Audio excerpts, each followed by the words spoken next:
పశువుల పేడ మూత్రంతో ద్రావణం ఎలా చేయాలో ఈ వీడియోలో తెలుసుకుందాం. దానికంటే ముందు దీనివల్ల ఉపయోగాలు ఏంటో చెప్పేస్తే వినేసేయండి. ఈ ద్రావణాన్ని కానీ మనం మొక్కల మీద స్ప్రే చేసినట్టయితే వారం రోజులు బెట్ట నుంచి కాపాడుకోవచ్చు.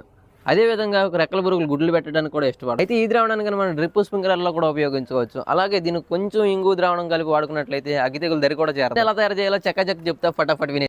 అయితే దీనికి కావాల్సిన పదార్థాలు పెద్దగా ఏమో అవసరం లేదు. 5 కేజీల పేడ, 5 కేజీల మూత్రం, 150 గ్రాముల సున్నం ఉంటే సరిపోతుంది. అయితే ఈ 5 కేజీల పేడ, 5 కేజీల మూత్రాన్ని 5 లీటర్ల నీటిలో కలిపి పక్కన పెట్టుకోవాలి. తయారు చేసుకున్న దాన్ని 4 రోజులు పక్కన పెట్టి పగలు ఒకసారి రాత్రి ఒకసారి 2 పూటలు తిప్పుతూ ఉండాలి. ఈ ద్రావణాన్ని గోనె సంచితో కానీ మెష్తో కానీ వాడుకోవడమే.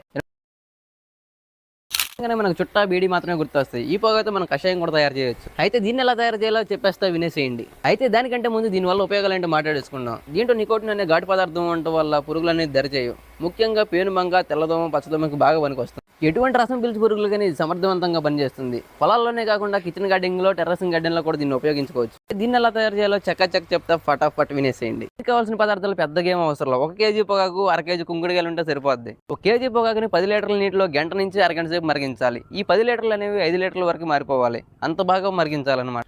ఈ 5 లీటర్ల నీటిని 1/2 కిలో కుంకుడుకాయ రసాన్ని కలిపి వడగట్టుకోవాలి. ఇలా తయారు చేసుకున్న దాన్ని 100 లీటర్ల నీటిలో కలిపి ఎకరానికి వాడుకోవచ్చు.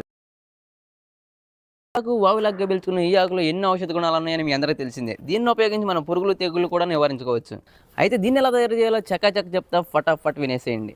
అయితే దానికంటే ముందు దీనివల్ల ఉపయోగాలు ఏంటో మాట్లాడేసుకుందాం. వేరుశనగలో వచ్చే తామర పురుగులు, మిరపలో వచ్చే ఆకుముడత, అలాగే కూరగాయల్లో వచ్చి ఎటువంటి రసం పీల్చి పురుగులు అనేది సమర్థవంతంగా పనిచేస్తుంది. అయితే పురుగు తొలి దశలో ఉన్నప్పుడు దీన్ని వాడుకున్నట్లయితే దీని పనితీరు మరింత ఎక్కువగా ఉంటుంది. అయితే దీనికి కావాల్సిన 5 కేజీల వాగులాకు, 1/2 కేజీ కుంకుడుకాయలు ఉంటే సరిపోద్ది.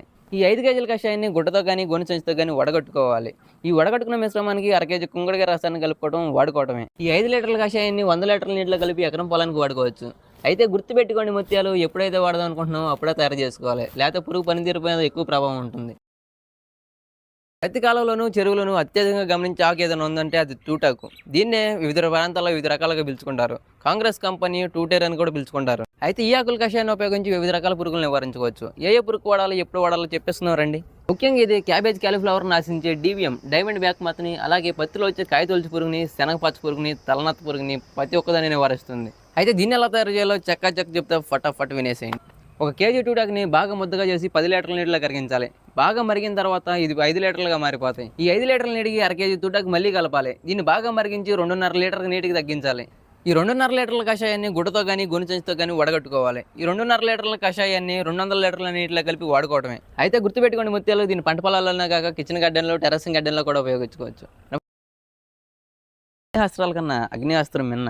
అయితే దీన్ని ఎలా తయారు చేయాలో చక్క చెప్తా ఫటాఫట్ వినేసేయండి. కాయ తొలుచు పురుగు, కాండం తొలుచు పురుగు, కొమ్మ తొలుచు పురుగు, ఇలా ప్రతి ఒక్క తొలుచు పురుగులకి దీన్ని సమర్థవంతంగా ఉపయోగించుకోవచ్చు. దీన్ని తయారు చేయడం కొంచెం కష్టమైనప్పటికీ పర్లేదు, ట్రై చేయొచ్చు.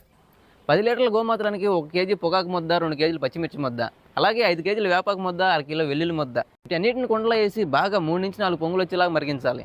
ఇలా మరిగించిన కషాయాన్ని 2 రోజులు చల్లారనిచ్చి గుడ్డతో కానీ గోనె సంచితో కానీ వడగట్టుకోవాలి. అంతే, మన అగ్నిహస్త్రం తయారైపోద్ది. అయితే గుర్తుపెట్టుకోండి ముత్యాలు, ప్రతి 200 లీటర్లకి 2 నుంచి 3 లీటర్ల అగ్నిహస్త్రం కలుపుకోవడమే. ఇన్ఫర్మేషన్ నచ్చిందా? సబ్స్క్రైబ్ అండ్ ఫాలో మాత్రం మర్చిపోకండి. ఉంటా, బాయ్.